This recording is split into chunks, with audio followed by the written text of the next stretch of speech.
Welcome back, friends and potential lovers of obscure horror games. Today I've put together a nice collection of RE clones for you, and since we've come to the end of my first round picks, we'll be throwing in a lot of the most popular requests from you guys. I won't lie, I went into this project with a very specific definition of the term RE clone, but it seems like a lot of you guys want to see the games that more chase the spirit of the Resident Evil franchise and not so much the core game design therein.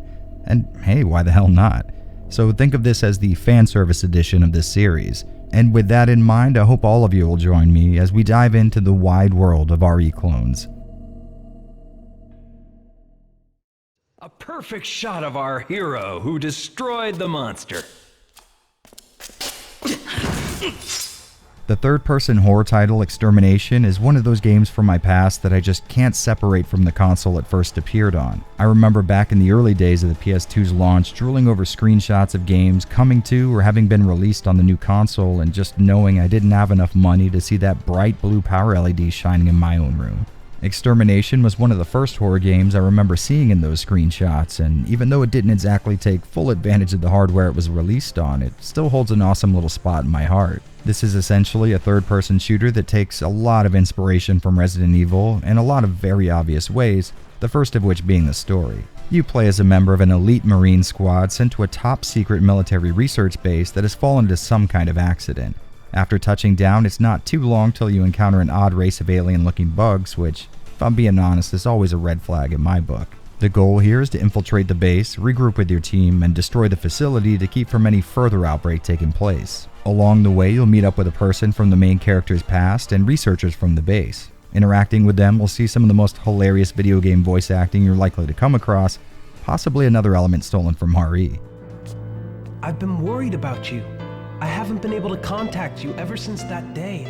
Dennis, is it really just a coincidence that you're here? In all honesty though, I think Extermination doesn't resemble Capcom's seminal spooky environment exploration simulator as much as a lot of people tend to think. I mean, sure, we do have a specially trained team dropping into the scene via a failed helicopter ride, and yeah, we are dealing with science-type guys covering up a deadly bacteria in a laboratory facility no one's supposed to know about, but I'd argue those are pretty broad themes that have mostly existed in popular media since long before Resident Evil. That being said, there are some similarities there if you're looking hard enough, which is something you really can't say about the gameplay for the most part. Extermination controls exactly like a third-person shooter made before the great RE4 revolution, and combat is handled in much the same way. And me saying it that way may give you the impression that it's pretty simplistic, but it's actually kind of the opposite.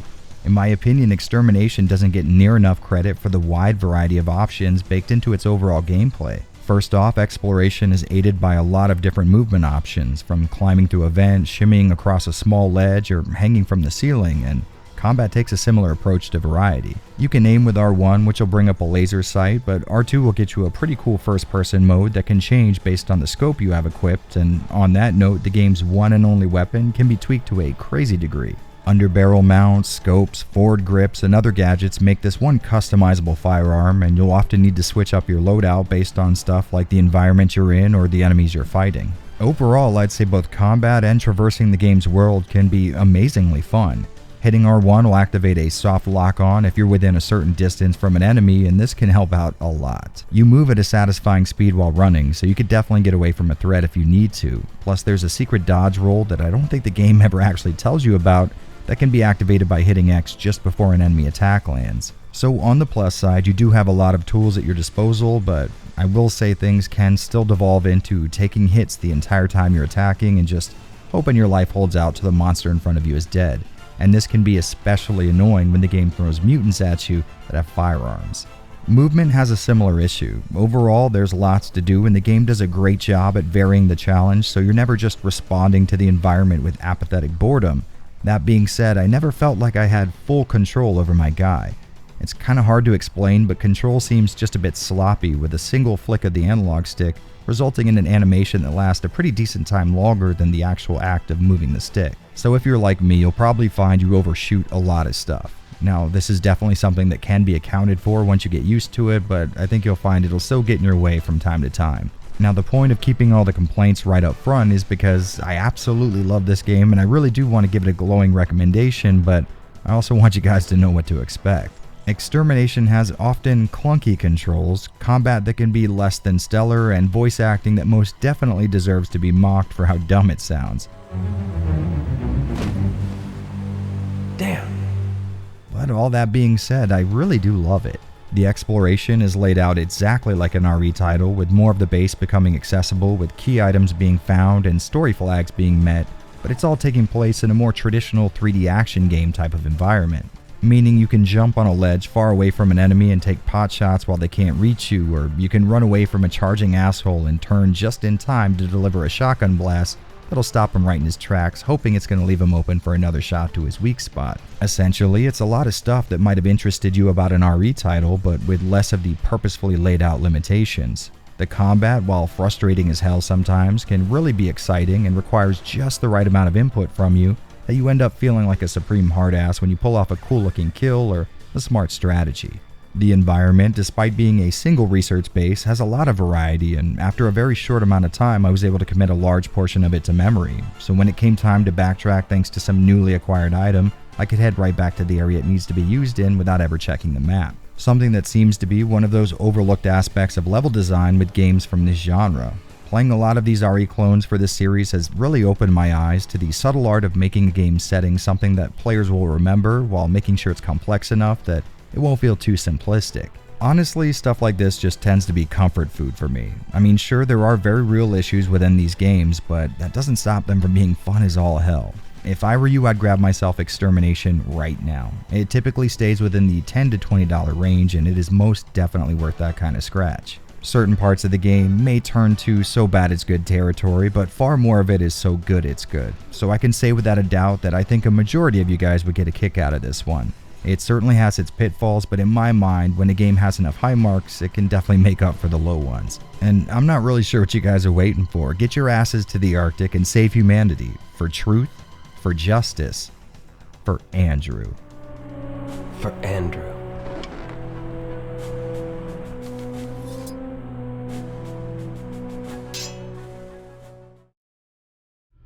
Oh, for gosh sake, what is it?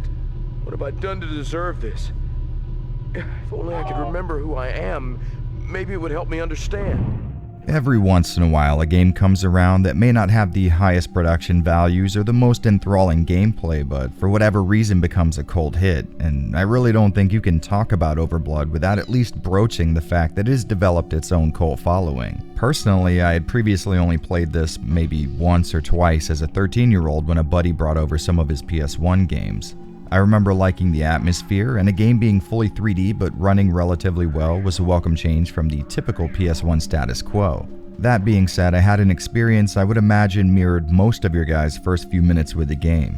I never made it out of the first room on my own, because almost no games require you to crouch down to examine something not even below waist height, and if they do, they'll at least prompt you to do so before locking you in a room that slowly kills you. But before we start getting into all that, what's Overblood all about? Well, if you ask me, one of Overblood's best handled features is its story. You start off knowing absolutely nothing. You wake up from some kind of cryosleep lacking any and all knowledge of who you are and where you are. After finding a snazzy new vest, you meet a robot that you name Peepo, and the path to figuring out what led to this state of affairs is actually a really interesting one. The amount of info drip-fed to you is done at a pace that'll keep you both interested in progressing and eager to see what you can uncover next, which is good because if you know what you're doing, this can be a very, very short game. After a little bit of gameplay, you find a woman who seems to be in a similar state as you, and together you find out you're both trapped in a secret cloning facility and that there are failed clones hanging around looking to beat people to death with their bare hands because, well, wouldn't you? And of course there's a lot more to discover, but I'm not going to spoil all that here. Now, this may not be the best sci-fi narrative anyone's ever put together, and at this point, even pointing out how cliched the amnesia angle is becoming cliche in and of itself, but there's something I respect about a story that can give out very small servings of information with just the right combination of pace and interest levels that I keep playing a game that is objectively poorly made. Oh my bad, did I forget to mention that? Yeah, this is a pretty dogshit game, at least in the traditional sense. Movements handled with tank controls, which can be jarring in a fully 3D environment, but more than that, the issue is that they really aren't very good tank controls. Running anywhere near anything will put you into a pushing animation, which can be annoying to get in and out of, but your character will also change his position when turning or running forward, which also makes you think you're about to start pushing something. So the game spends most of its time either tripping you up or making you think it's tripping you up. Like I mentioned before, you have to learn that examining things needs to happen on two separate planes, which can be hell to get used to and means you're going to leave a lot of items behind on a first playthrough. The general layout feels almost exactly like a late 90s adventure game, with items being the key to furthering game progression and things needing to be done in a very specific order, something I criticized Martian Gothic for, and in the name of consistency, I have to be equally as hard on here. The only plus side being Overblood doesn't feel quite so unfair. I mean, sure, I might be able to die just from walking off of a ledge, but at least that's on me and not the devs. I think most of the difference between these two titles for me comes from Overblood being a very linear game. A word that the industry has turned into a pejorative because, I don't know, every 4 years or so we all take something that used to be commonplace in video games that we all enjoyed and then shame it out of existence for reasons I don't think anyone's ever going to understand. If I was going to be pissed enough to rant and rave about a single gameplay failing, it would definitely be that I kept bypassing the open box in the first area of the game, so I never got the item that would allow me to save, meaning that I went through the first 30 or 40 minutes of gameplay at least 4 times till I figured out that open box actually had something in it, which begs the question, why would the devs put something so valuable in the one and only non-closed box in this game? An issue that is made orders of magnitude worse when jumping works like this. So gameplay does kind of work on a technical level, but it just doesn't feel great moving around or engaging in combat. That being said, the general act of progressing via puzzle solving is perfectly fine and is even really engaging sometimes. It's easy to assume that the majority of this game's cult following might be here for the less than stellar voice acting or hammy nature of early PS1 era 3D graphics, but I imagine a lot of these people just really enjoy adventure games of this ilk. Speaking of which, the game looks okay enough for the time it was released. Objects are made up of pretty simple shapes, making the environment a little more bland and lifeless than it had to be, but on the plus side, you really don't notice a whole lot of affine texture warping, which is pretty damn cool to see in a fully 3D PS1 title. The camera can be crappy sometimes, and hitting the L1 button will change between a far-off, more RE style of camera that follows you, or a more traditional over-the-shoulder type view, and even a first-person mode, but sadly it feels like none of these camera modes fit the game world or gameplay very well. I found that switching to an alternate camera mode might have me missing objects or routes that the more fixed camera would have drawn my attention to, which made my ability to switch camera modes a little more of a gimmick and a little bit less of an actual feature. Most of the music in Overblood sounds like cheap horror movie tracks from the 70s, with weird synthy wind chimes and other equally odd sound effects thrown in haphazardly, and I'm about to blow your mind when I say it doesn't exactly work against the game. Maybe it's because of Overblood's campy nature from the start or my own weird taste talking, but these odd sounds sort of fit the cold, isolating environment we see here. And since we're talking about graphics, we have to at least mention the CG cutscenes, which don't exactly look great, but are fun to watch anyways because early PS1 CG is just so damn cool. Overall, I actually had a lot of fun with this one. It feels like the kind of game that you can beat a few times, remember the general order of everything, and then jump back in every once in a while when you want a familiar and cozy experience.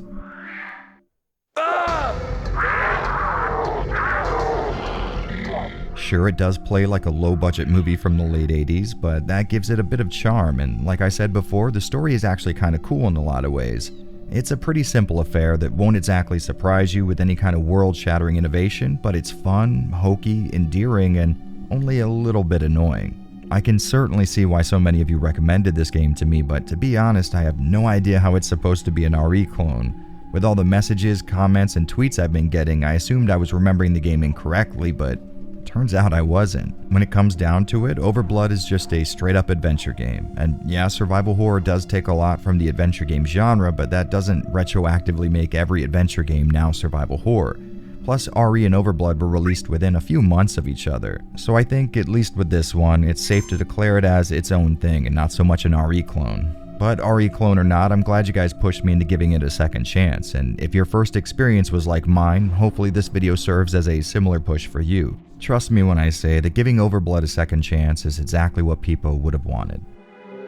Don't leave me, people! People!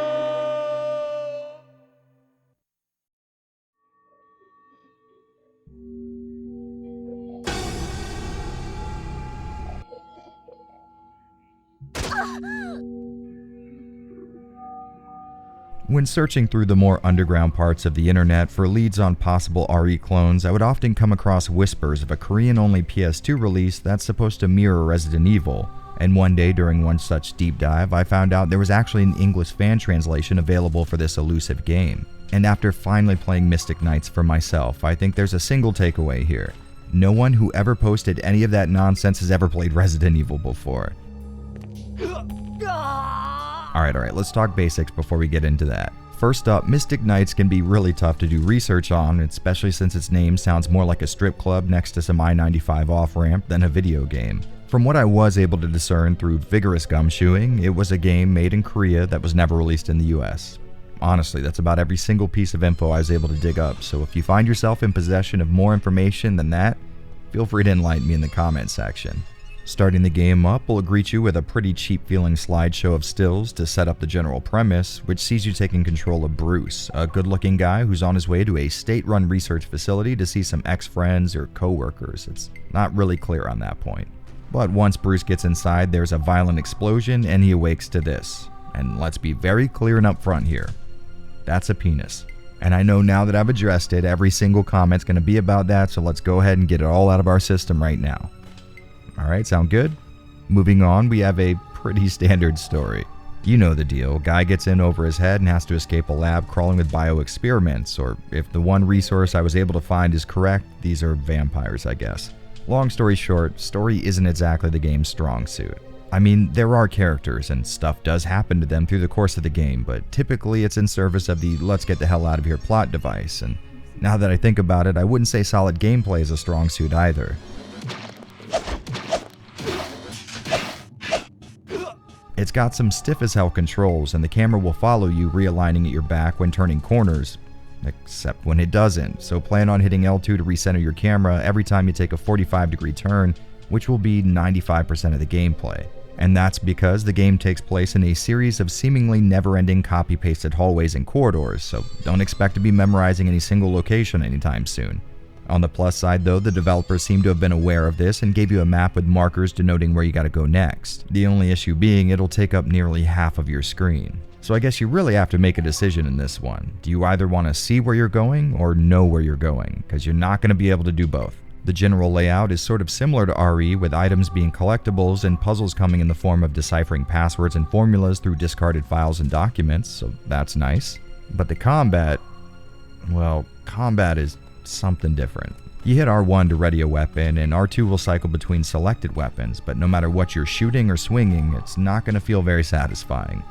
There seems to be a real lack of feedback on the player side, so the difference between a miss and a hit is mostly a very light puff of blood. Blood that I would like to mention can be easily obscured by a camera that's set just a little too low behind Bruce's back to actually reveal any threats in front of him. There's a few firearms and a sword to contend with, and like I said, it's not very satisfying to use them. Running from enemies is very much an option though, and you'll likely start taking that route as soon as you find out how unreliable the combat is, but it's not uncommon for enemies to box you in by two of them showing up in a single hallway. At this point you can just start swinging and hope you get a hard knockdown, but I found backtracking and waiting till their AI lets them take another path is the best way to avoid damage.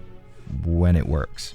Graphically speaking, the game looks roundabout like what I assume it is, a budget title. The intro sequence, looking sort of amateur, clued me in right from the start, but other than that, you'll see corners being cut all over the place. The environment is mostly made up of two constantly repeating textures, animations are as basic gets, sound effects are missing from places that feel unnatural without them, and enemy design can vary from sort of interesting penis head humanoids to, well, seahorses on wheels. A design so bold and challenging that not even Masahiro Ito has the balls to put it in a Silent Hill game. Check and mate. One thing I will say though is that the 2D character art that shows up during dialogue is actually really good looking, and the fact that it's there is kinda cool too. I mean, sure, they could have just animated the characters speaking to each other in 3D like every other game does, but using these face sets gives me a sort of RPG feel, which is always really awesome. So Mystic Knights most certainly ranks towards the lower end of the spectrum of game development budgets, and that definitely explains what a mess it is as a whole, but here's where I blow your mind by saying I kind of enjoyed my time with it. I was frustrated a lot and ran into so many issues I really can't count them all, but there was still something here that I actually enjoyed. Maybe it's the fact that it's a game that I might not have otherwise been able to play because of the language difference, or just that it serves as an interesting getaway from the binary of either US or Japanese game development, but something about the game kept me playing it long after I should have put the controller down. Now, I can't necessarily guarantee you'll have a similar reaction, but realistically, what do you have to lose? The English translation is available for free, and if you know where to look, a patched ISO of the game is not very hard to find, so maybe take a chance with this one. I went into this thing interested, and even when itemizing my myriad of complaints, still felt a certain amount of charm with it. This may not be the kind of title that turns you on to a whole new world of non-Western game design, but it'll kill an hour or two of your time, and isn't that what all this gaming stuff is about anyways?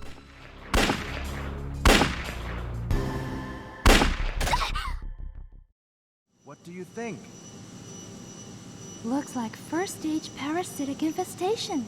Chaos Break is another one of those titles that I've heard about for years and never really got the chance to try. It being a PAL-only release didn't help that, but more than anything, I just didn't understand how all those recommendations came in the form of, well, if you like Resident Evil, you'll probably get a kick out of Chaos Break. And I'll be right up front with you guys, there is next to nothing in this game that would even approach the territory of an RE clone in my opinion. I mean, sure, we've got a cute girl in a beret in an underground research lab being taken over by the very organism it was looking to study, but I don't think that's a line in the sand we should be drawing. That being said, it not exactly falling into my definition of what makes something an RE clone doesn't mean it's a terrible game in and of itself. In fact, I might argue it's pretty okay. The game starts off letting you know all the background info that amounts to a laboratory has recently had some kind of an outbreak and your team has been sent in to retrieve whatever can be retrieved as far as their research is concerned. You can choose between two separate campaigns from the start, and while it would be nice if this would have equated to separate experiences, I'm not too mad that it just means playing the game backwards depending on who you pick. So once we touch down in the lab, we're faced with the very subtle hint that the situation may not be as good as it could be. Run!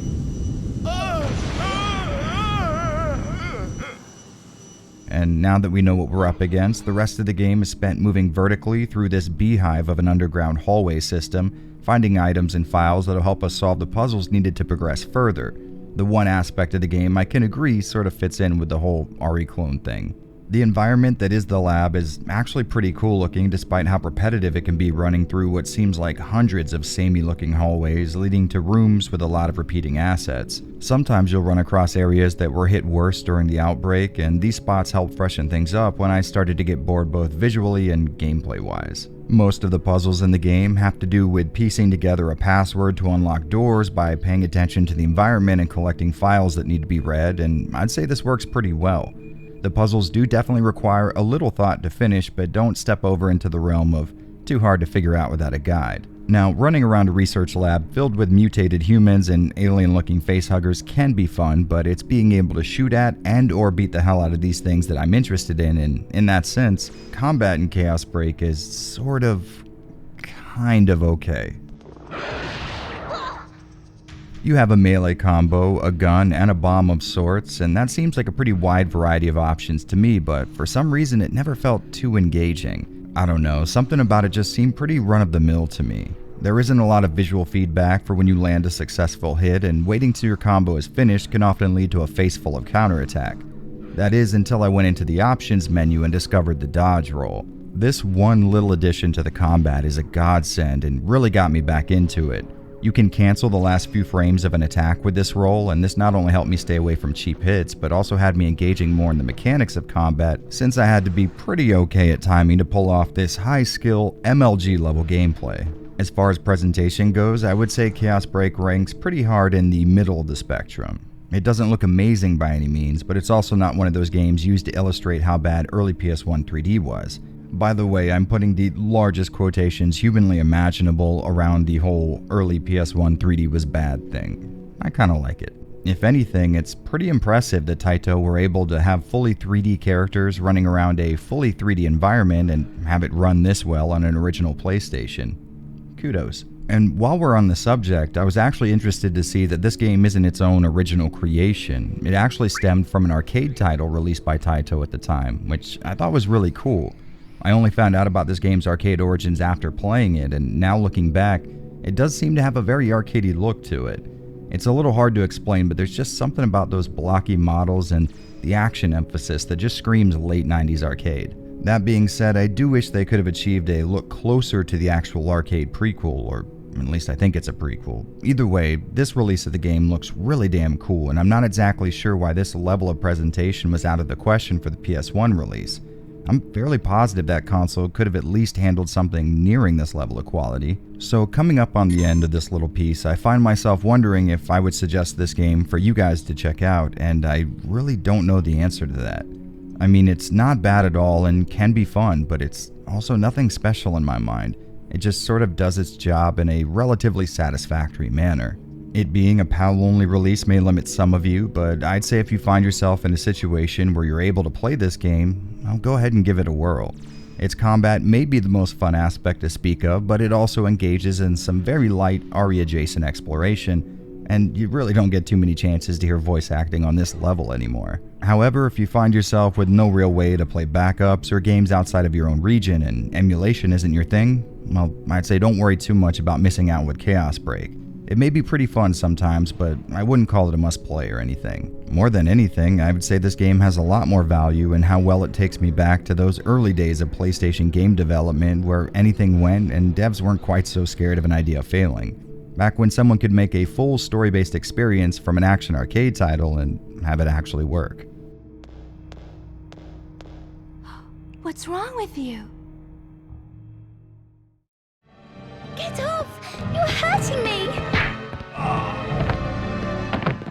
The City of Lost Children was an oddly creepy movie, one with a killer atmosphere, and in those terms, I guess the game it eventually spawned actually made a lot of sense. What we're looking at here is another adventure game for the list, which you might assume automatically bumps it out of the running as an RE clone, but we do have tank controls, a fixed perspective, and a huge emphasis on puzzle solving, so I'd say that pushes it just enough over the line for me. Much like its fellow PS1 release in the genre, this one is your typical adventure game layout, only the interaction isn't handled via mouse cursor, but by moving your character on screen instead. And just like Martian Gothic, the act of actually controlling it can be incredibly frustrating. Like I said before, you move Miette, your main character, around with tank controls, but her movement speed leaves a lot to be desired. An issue that would be a little easier to deal with if collecting items and solving puzzles didn't include navigating an impressively big environment. And I'm fairly positive that a majority of you guys know how survival horror games are played by this point, especially ones where finding hidden items is the stated goal. Essentially, you gotta hug the boundaries of the environment, mashing the action button until you pick something up, and you're definitely gonna want to do that in CLC because a majority of items aren't visually represented on screen. Most of the time, the only way you're gonna be able to tell there's something there is when you get right on top of it, and I mean pixel perfect right on top of it, and a prompt comes up. And since you can't run while doing that, that means pixel hunting with an on-screen avatar who can't seem to outrun the elderly. As for the rest of the gameplay, this is pretty much every adventure game you've ever played before rolled into one. You're tasked with small objectives that can often turn much larger when you find out the person who's holding the item you're looking for requires several other items in return. You know, pretty standard stuff, and excluding the controls, I'd say it all works pretty well. The fact that items can be hidden in incredibly obscure spots with absolutely no indication that they are there is a massive pain in the ass, and because of that, I'd say go ahead and get a guide loaded up for this one before you play it. As far as presentation goes, I would say this game actually looks pretty great. The 3D models don't get anywhere near looking realistic, but that was clearly intentional. The devs did a great job of using this cartoony stylized look that works really well with the PS1's limited resources. The pre-rendered backgrounds are absolutely gorgeous and are totally reminiscent of the ones seen in the movie, which makes me wish the controls weren't so terrible because I really would have liked to have seen more of this game's locations. I kind of feel like this one was a cop-out for me. Similar to my Martian Gothic coverage, I really wanted to enjoy this a lot more than I actually did. That being said, it's much more satisfying to play than Martian Gothic itself, so take that for what it's worth. Fans of more atmospheric video games will likely get a kick out of this one, as a lot of the time the draw isn't so much the gameplay itself, but more the world that the gameplay takes place in, and in those terms, City of Lost Children does a lot correctly. But I will admit right here that I didn't play very much of this one, and the fact that controlling it was so hard accounted for 99% of that. I really do like playing adventure games like this, but the sheer frustration of controlling a character in small tight quarters where she'll bounce off of every obstacle, leaving you waiting for her to finish her slow animation until you can take control again, that's a long sentence, is about as annoying as it sounds. On that same note, hitting the action button causes a similar issue where she shrugs her shoulders and spouts some dialogue, once again leaving you doing nothing until this animation is finished. And in a game where you're going to need to hit the action button a lot to find hidden items, well, that kind of sucks. If there were some kind of theoretical version of this game where these obvious time-wasting issues were taken out, I'd say this would be a great title to get lost in, but sadly it just didn't give me enough of a reason to keep playing past the frustration. A few hours in the warehouse should keep you out of harm's way. But my husband? He'll catch up with you very soon. I promise you I'll rescue your father. So here's a question. Have any of you ever wanted to play what might be the perfect blend of every early 2000s spy and military action flick, but also needed it to fit pretty snugly in a list of games that use tank controls? Well, all two of you that actually said yes to that, boy do I have a game for you. Covert Ops Nuclear Dawn was released at the very start of the year 2000 by a team called Sugar Rockets, which is the greatest name I've ever heard in my life, and while I can't find a lot of info about its development, it's clear the goal was to mirror action flicks like Mission Impossible, Broken Arrow, or the Bond movies. And to be honest, they did a bang-up job at it. The story is set on an armored train built by NATO as a group of terrorists led by an ex-KGB agent take it over. The Knights of the Apocalypse, which is a great death metal band name and an even better MC name, then proceed to kidnap the French ambassador who was on the train, and the goal is to ransom him off for $20 billion. A price I would assume is a little too steep for an ambassador. The only hitch in that plan being a single NATO lieutenant who survived the initial attack. Like you might have assumed, this guy serves as our main character, and the rest of the game's story plays out exactly like the military espionage thrillers it's based on. Since you're the only asset still in play, you end up taking your orders directly from the higher-ups in the US government, and that makes for this really effective international military action deal. We need some time to discuss this with the authorities. You must realize how impatient we are at present. Abort the rescue mission. All helicopters will return to base immediately. While most of the train's occupants were killed in the initial takeover, you'll find a few survivors, including the ambassador's family, and the introduction to other characters helps this feel a little more grounded and appropriately realistic. If we're going by story alone, this game already gets a huge thumbs up from me, as this kind of media where action-packed shootouts share the same screen with international governmental intrigue tends to be my favorite. I mean, don't get me wrong, I like seeing the bad guy get taken down in the end, but it's even more enjoyable if the good guys end up striking a deal with Hungary in order to get the deed done. Of course, this is an RE clone video and not a Jared's Dumb Taste in Cinema production, so let's talk about what elements, if any, are shared between these two.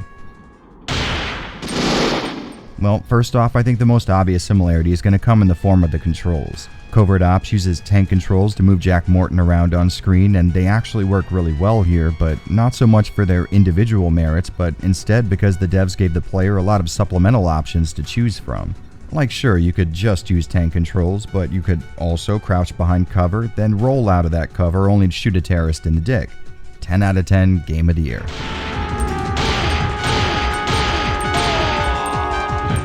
Truth be told though, this game wouldn't be on this list if it were solely up to me. Having tank controls is all well and good, but to be honest, that's one of the few similarities between this and RE. One of the others could have been item scarcity, as healing implements and ammo can be incredibly hard to come by for a while, but I found that enemies do on occasion drop both of these. So it seems like the game is purposely keeping you low on supplies, and to be honest, that's great. I spent a lot of time walking around with a half-full magazine, and that made the tension all the more effective.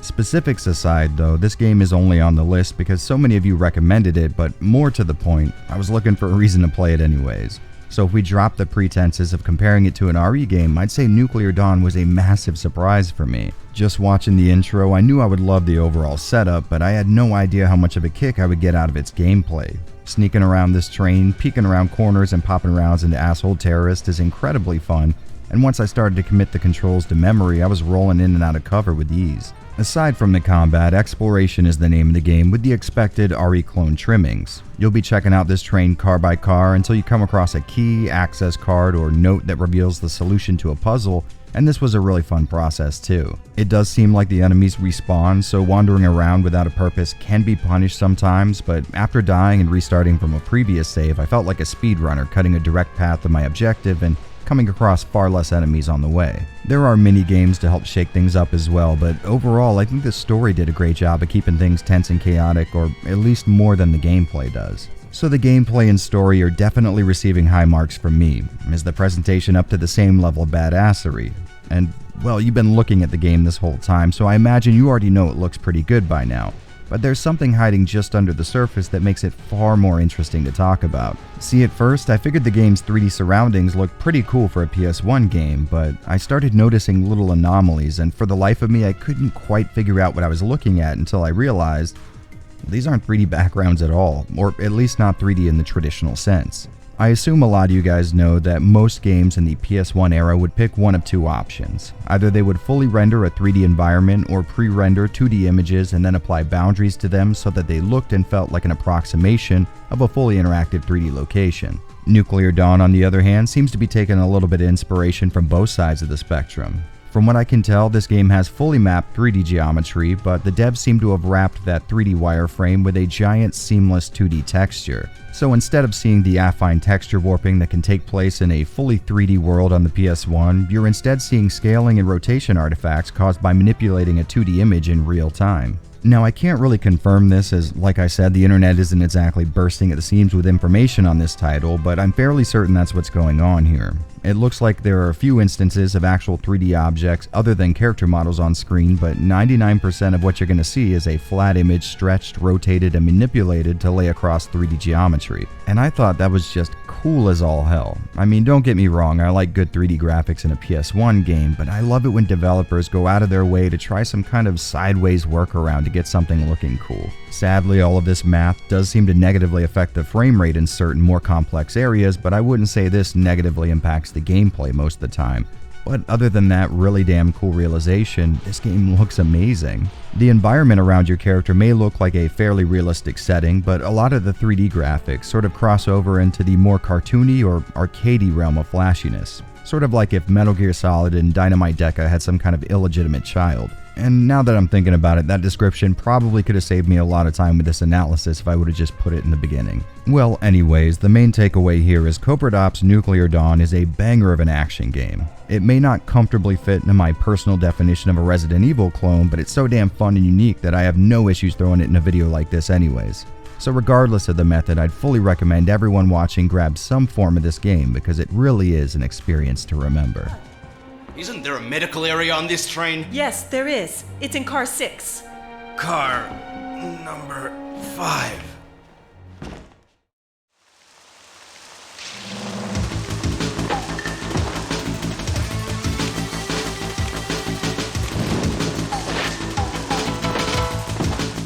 What exactly do you think happens when you take a bit of Resident Evil, mix it with a Kurosawa movie, and just a pinch of demonic? Well, you get Onimusha, but altering that recipe just a little bit also leads to Soul of the Samurai, a sword fighting game wearing the skin of a Resident Evil title, aka a pretty damn awesome combination. Soul of the Samurai starts off giving you the option to experience it in two separate ways, and for this playthrough I went solely with Kotaro. His story deals with him returning to the dojo where he was raised with the goal of visiting his parents' grave. A pretty noble cause for an adventure, but once he makes it back to his old stomping ground, he finds the local cops abusing their power, so he does the only thing one can do in such a situation, draws his sword and turns him into a pile of chopped meat that used to resemble humans. Of course, this leads to every lawman in the town gunning for him, but he eventually makes it back to his old dojo where he and a childhood friend catch up before Kotaro leaves to accomplish his original goal. On the way, he runs into more opposition and remarks that cutting them down just doesn't feel right, sort of like they're not even human. Then when he gets to the graveyard, he finds himself taking down a giant monk, and in doing so figures out that these people are being controlled by these weird slug things. From here, it's a tale of a single Ronin taking on an entire town corrupted by these soul bugs while he both gets to the bottom of who's behind it and stops it from spreading. The story in this game is pretty bare bones if you ask me, but to be fair, I didn't really expect much, and the personal flourishes of Kotaro's past was a nice touch. Overall, you'll probably see the end of this game in maybe 2 or 3 hours, and for such a gameplay-driven experience, I would actually say the amount of story on offer is pretty impressive. I've yet to get very far in the Ninja Lin's campaign, but I don't expect it to extend the game's runtime much further than another hour or two. So as far as story goes, it's a you get what you get kind of situation, but what you get is actually pretty good, so it works out. The good news is, during those slim few hours of gameplay, you will have played a surprisingly fun video game. Progression in SOS is much more linear than your typical RE game, but there are areas where you're allowed to move around a decent-sized section of the environment, and heading to locations off the beaten path can land you cool rewards like new swords to try out or new clothes to wear. And as a plus, this is one of the not-so-plentiful PS1 games that support analog movement, so hit that button on your PS1 or PS2 controller and experience some pretty damn good controls. Analog sticks aside, progression is a pretty straight line, point A to point B type of scenario, which is totally fine because this made it feel like the entire game had a forward momentum with zero downtime or busy work. The combat, though, that's where this game really shines. Instead of going for a straight arcade action approach, SOS feels more like a combination of Onimusha and Bushido Blade. You have dashes and sidesteps along with the lock-on feature, but instead of rushing in and swinging like a crazy person, you'll be waiting for openings and blocking hits while dodging. The fights really do have that old samurai movie flair, with you and your enemy making very small movements, waiting for the other to mess up and give up an opening. I mean, sure, you can just run in mashing the attack button, but your opponents are just as capable of reversals as you, and each hit really hurts in this game. Like you might expect, there are a few different strikes you can go for. A simple 3-hit combo, directional modifiers, and a lunge, but there are also special moves that burn meter gain from playing well. These are listed in the start menu, and it's important to mention that a lot of these change depending on what sword you're currently using. And I'm not going to waste your time here. Soul of the Samurai has quickly become a new favorite of mine. I've always had it in my collection since playing it on an old demo disc back in the day, but I never got around to playing it for more than a few minutes till today, and I regret the shit out of that. This game, without a doubt, kicks massive tons of ass and provides a perfect combination of deep challenge and satisfying payoff. And when I say deep challenge, I really mean it. A simple starting enemy is more than capable of taking you down in a few hits, and the bosses of the game can seem impossible at first. For nearly each of them, I had to retry more than 5 or 6 times before I finally figured out their patterns and the best way to deal with them, and I actually appreciated that.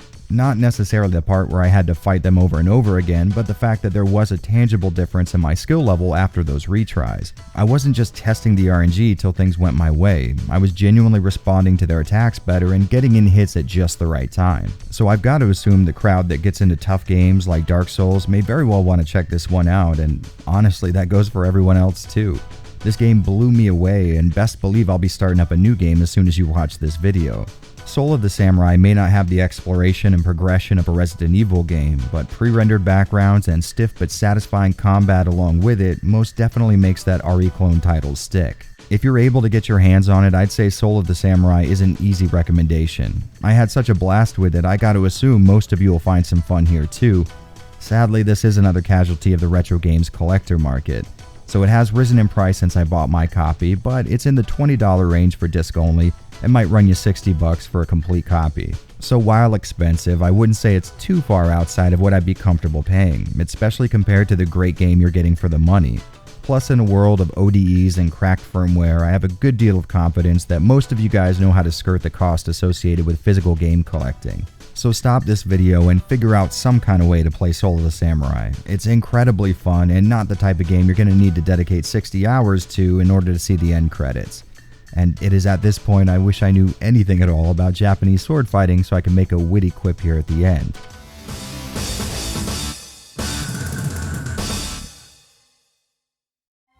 I guess she doesn't understand jokes. I love these kind of chicks.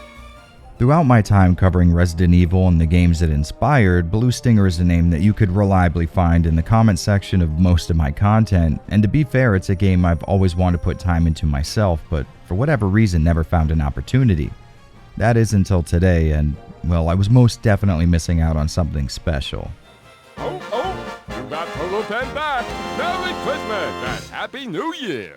Blue Stinger dropped on US Dreamcast towards the tail end of 1999, and I think I may have found a new best example to point to when I describe a game as feeling like a Dreamcast title. This game just exudes that DC style of game development from every pore. It's unique, innovative, and because it's a Dreamcast game, very arcadey feeling.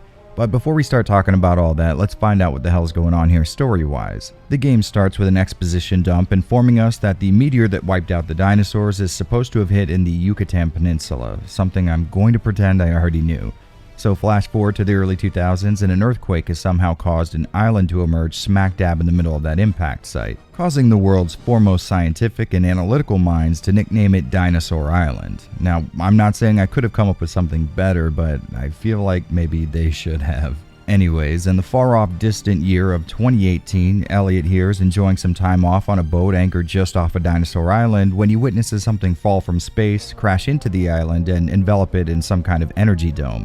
Then there's this weird thing following him around, and since he's part of the rescue team, he's got to come in on his day off and rescue whoever survived this event. Lucky for him, there are more than a few survivors, the only downside being a good majority of them have mutated into weird creatures and have developed a taste for spiky hairdos, apparently.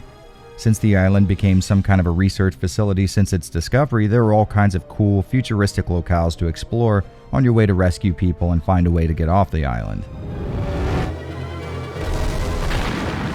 There's a few different metrics by which the story could be graded. You could take a look at the hilariously awkward dialogue and assume it's a bad tale, but I think dismissing it like that would be a mistake.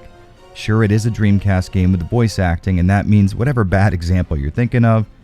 What? You guys know each other? Well, it's about on that level, but there's a really cool mystery here. Something that feels like it's elevated above the kind of funny way it's being told. Now, in the spirit of transparency, I haven't beaten this game at the time of writing this, so I'm still in the dark about a lot of stuff, but maybe that's why I'm so into it. Right now, I still have no idea what this second meteor is all about and why people are looking like lizard-human hybrids. I know that Nephilim took this form because it's something Elliot was already familiar with, but I still have no idea what it is or why it's helping me. For all I know, the answer to these looming questions may be super unsatisfying, but so far I gotta say it has been a really cool ride. As for gameplay, I think there are some things here that might stand the greatest chance of pushing people away. Most of what you do in this game is explore the island facility, collecting items and keys while solving puzzles, which opens up more of the area to explore, and in my opinion, this aspect of the game is handled perfectly. Dinosaur Island houses a massive environment to explore, and the act of unlocking every door is very reminiscent of a Metroidvania game, especially because you end up having to run literal miles getting from point A to point B. Sadly though, it is not the only thing you do in the game. Of course, there's going to be enemies getting in between you and that goal, and I think this is where the game drops the ball. Combat is very clunky feeling and movement just doesn't play to any of the combat strengths. Like most of the time, you might want to get a few hits in and run away to avoid the incoming counterattack that seems to interrupt your combos by dice roll. Well, the only problem with that is the camera is fucking horrible, and turning back around to face the enemy might take so long for the camera to reorient itself that they're too damn close to do anything anyways. It's worth mentioning though, the Japanese release of this game doesn't have this issue at all, and a big thanks to Grabahasi on Twitter for pointing this out. For some reason, the camera in the original release of Blue Stinger follows a more RE-centered design, with it being statically placed with the ability to follow the player in some areas on a set track. For what it's worth, I would say this is without a doubt the better method to go with, and I'm not really sure why they changed the camera for the US release, but this does come with the downside of me not being able to read more than half of the on-screen text. On the plus side though, spoken dialogue is still in English, so it might be workable if you're looking for the best playing version of the game. Other than that though, hitting enemies with melee attacks or long-range projectiles feels great with all the audio and visual feedback you would expect. And speaking of which, this is one of those areas where Dreamcast games always excel. Those bright flashes of light on impact with an enemy or booming explosions of blood from their corpse makes it feel like I'm playing an arcade game, and typically that would clash with the more serious storyline, but on the Dreamcast, it just fits really well. On the plus side, you have lots of options when it comes to putting the hurt on these mutated creatures, and you're also able to switch between two playable characters, which helps switch things up a little bit. Which is a great time to bring up how awesome of a character Dogs Bauer is. Oh, I have a bad feeling about this. And how cool it is that you can get different movesets from him by finding themed t-shirts for him to wear. Moving around the island can be a little awkward because the controls can be insanely unruly, but most of the environment is wide enough that you won't need to be too precise. When you are forced into a situation that requires finesse though, you'll definitely start noticing the issues with the camera and the controls. One thing I really liked is there were all kinds of helpful items hidden in out-of-the-way places, like in the small space between a box and a wall. Little things like that reward exploration and gives me a real reason to check every inch of a room. On that note, there's also vending machines scattered around, and enemies drop money on death, which means you could potentially grind to get amazing items before you should have them, but to be honest, I tried doing this for a plasma sword and didn't get anywhere near the amount I needed before I just gave up. So you don't need to worry about the game just handing you endgame stuff early and ruining its own difficulty.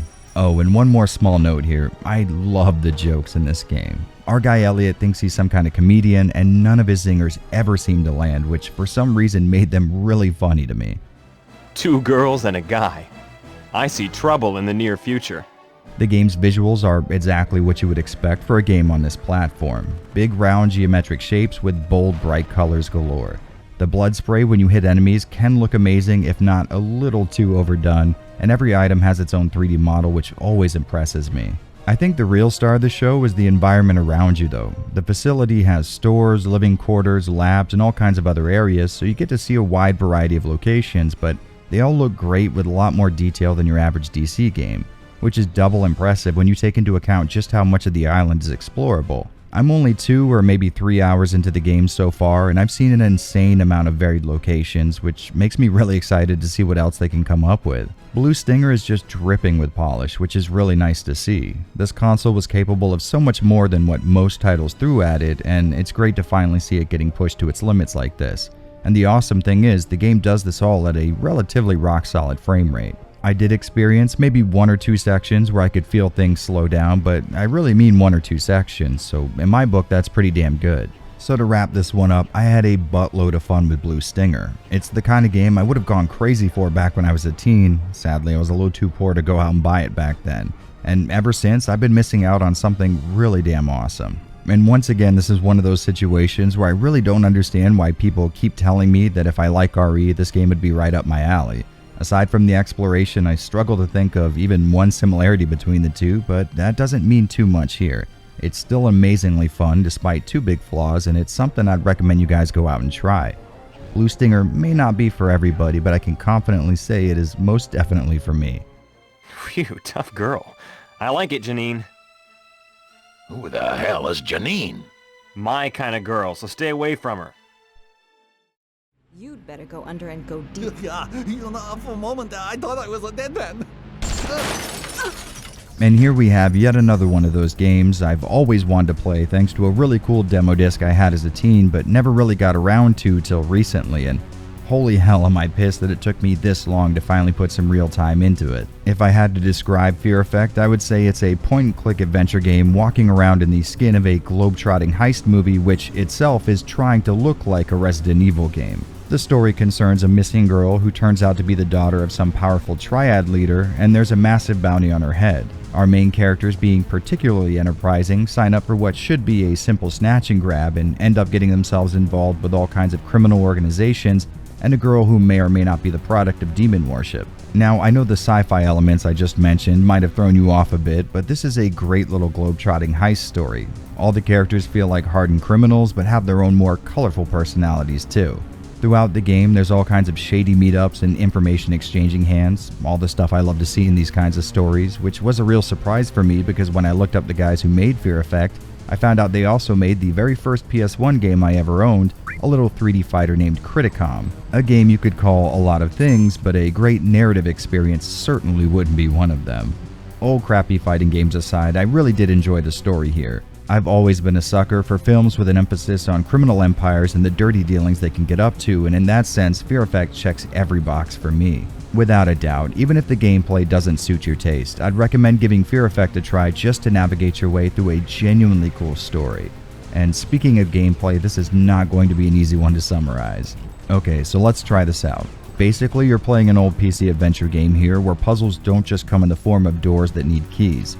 Every single step in this game works itself into some kind of puzzle to solve, but they tend to stay away from that dreaded adventure game logic that plagues so many games in the genre, meaning the solutions to a lot of these puzzles are going to be relatively intuitive. These tests of wit can vary from your typical item-based head-scratchers to combinations that need to be cracked, environmental obstacles that need to be cleared, and hell, you might even be able to classify the boss encounters as some kind of puzzle. As you might have noticed, the game takes place on a 2D plane that consists of a looping pre-rendered CG movie, and moving around in this type of environment has always been so damn cool to me. Back when I was coming up, we didn't have access to the kind of processing power it would have taken to render realistic looking imagery, so these types of games gave me the feeling that I was playing something from the far off future. Controls are handled with my beloved tank method, and since this is essentially a mirror of Resident Evil's typical setup, they feel right at home here.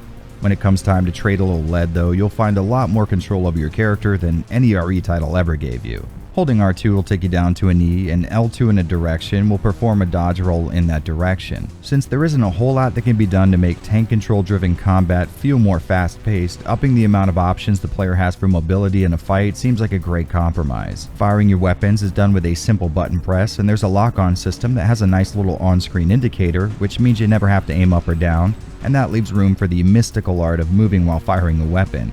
Something that seems like a simple idea but took decades to work its way into these types of games. Now I'll tell you guys right up front that this game wowed me right from the start. For some reason it just felt perfect in my hands and I completely fell in love with it, but that's not to say it does everything right. Truth be told, there are some serious issues here. First off, the puzzles I told you about before aren't always just arbitrary hurdles meant to gate progression. A lot of the time they just straight up kill you if you get them wrong.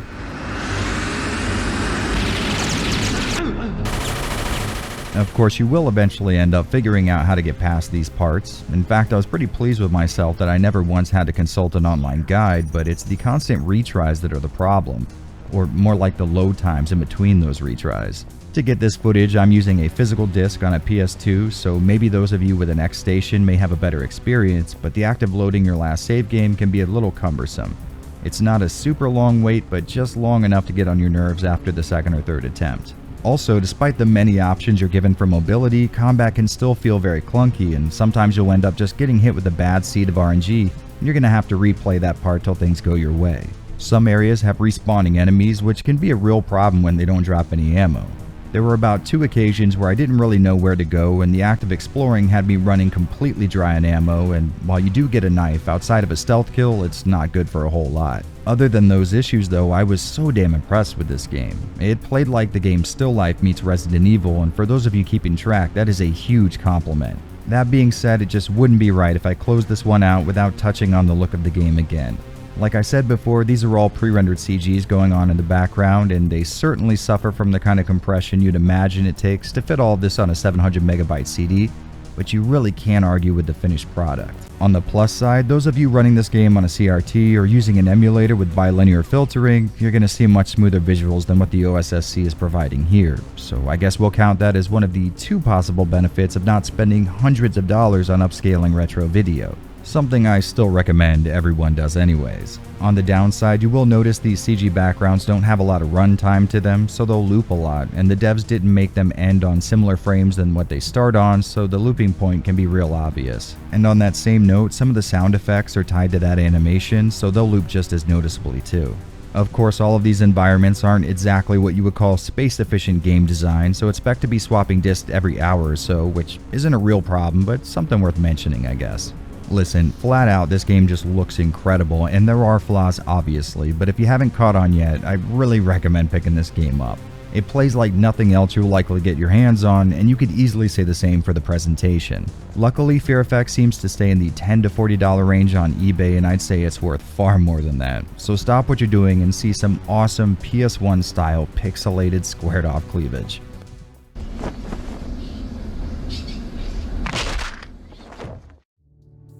Well guys, I hope you had as much fun with this one as I did. I think this may have been the most satisfying project I've completed here on YouTube, and I'm overjoyed at all the attention it's been getting. Of course, this was just a list of games that ape that original Resident Evil survival horror style, but I do think that there's a chance of seeing some kind of RE4 clone series at some point, so keep your eyes open for that. In the meantime, thanks so much for coming along for the ride, and as usual, I'm Jared.